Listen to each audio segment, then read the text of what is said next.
പക്ഷേ ഈ മാങ്ക എന്ന് പറയുന്ന ഒരു കാർട്ടൂൺ പോലത്തെ ഉള്ള ഒരു കലാരൂപമാണ്. അപ്പോൾ അത്തരം ഒരു ആർട്ടിസ്റ്റാണ് ഇപ്പോൾ ഈ പറയുന്ന എന്താണ് ബാബ വാങ്ക എന്ന് പറഞ്ഞ് പ്രവർത്തനം നടത്തിയ സ്ത്രീ അറിയാത്ത. അവർ തന്നെ പറയുന്നുണ്ട് ഇതിനെ നിങ്ങൾ എൻ്റെ ഒരു പ്രൊഫസി അല്ല, ആക്ച്വലി ഇതൊരു കലാരൂപമായി നിങ്ങൾ കാണണമെന്നും അതിന് സീരിയസ് ആയിട്ട് എടുക്കുന്ന അവർ തന്നെ വിശദീകരിക്കുന്നുണ്ട്. ഇപ്പോഴത്തെ പ്രശ്നം എന്താണെന്ന് വെച്ചാൽ ഈ സോഷ്യൽ മീഡിയയുടെ കാലത്ത് സോഷ്യൽ മീഡിയ എക്കോ ചേമ്പർ കയറി കഴിഞ്ഞാൽ ഇതിൻ്റെ ഒരു അവസ്ഥ അറിയാമല്ലോ. അപ്പോൾ നാളെ തീരും, നാളെ അവസാനിക്കും എന്നുള്ള ഈ പ്രചാരണം വരുമ്പോൾ സ്വാഭാവികമായിട്ട് ഒരു സൈക്കോളജിക്കൽ ഇമ്പാക്റ്റ് ഉണ്ടാക്കും. $4 ബില്യൺ നഷ്ടമാണ് ടൂറിസം രംഗത്ത് ജപ്പാൻ ഉണ്ടായിട്ടുള്ള കഴിഞ്ഞ ദിവസം കൊണ്ട്. ഇവരിതിനു മുമ്പ് പ്രവചിച്ചത് 2011 സുനാമിയാണ്. അപ്പോൾ ഈ അവർ പ്രവചിക്കുന്നതൊക്കെ ശരിയാവുന്നുണ്ടോ? അതാണ് വേറൊരു പ്രശ്നം. അവർ പ്രവചിക്കുന്ന പലതും ശരിയാവുന്നില്ല. ജപ്പാനിലൊരു സുനാമി ഉണ്ടാവും, ഭൂകമ്പം ഉണ്ടാവും എന്ന് പ്രവചിക്കുക എളുപ്പമാണ്. ഞാൻ പറയുകയാണ് നാളെ ജപ്പാനിലൊരു സുനാമി ഉണ്ടാവും എന്ന് പറഞ്ഞാൽ അത് ശരിയാവാനുള്ള സാധ്യത 80%.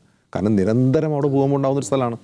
അപ്പോൾ പ്രോബബിലിറ്റി തിയറി അനുസരിച്ച് ആർക്കും ജപ്പാനെക്കുറിച്ച് ഭൂകമ്പോ സുനാമി എന്തുകൊണ്ടും പ്രവചിക്കാം.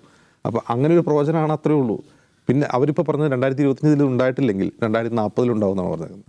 അപ്പോൾ പിന്നെ അങ്ങനെയൊക്കെ പ്രവചിക്കുക എളുപ്പമാണ്. അപ്പോൾ അവർ തന്നെ അതിന് ക്ലാരിഫിക്കേഷൻ കൊടുക്കുകയാണ്, നിങ്ങൾ സീരിയസ് ആയിട്ട് എടുക്കരുത് എന്ന് പറഞ്ഞിട്ടും ആളുകൾ ഇത് അങ്ങോട്ട് വല്ലാണ്ട് പ്രധാനമായിട്ടും സോഷ്യൽ മീഡിയയുടെ ഇമ്പാക്റ്റായിട്ടാണ് ഇത് കാണേണ്ടത്.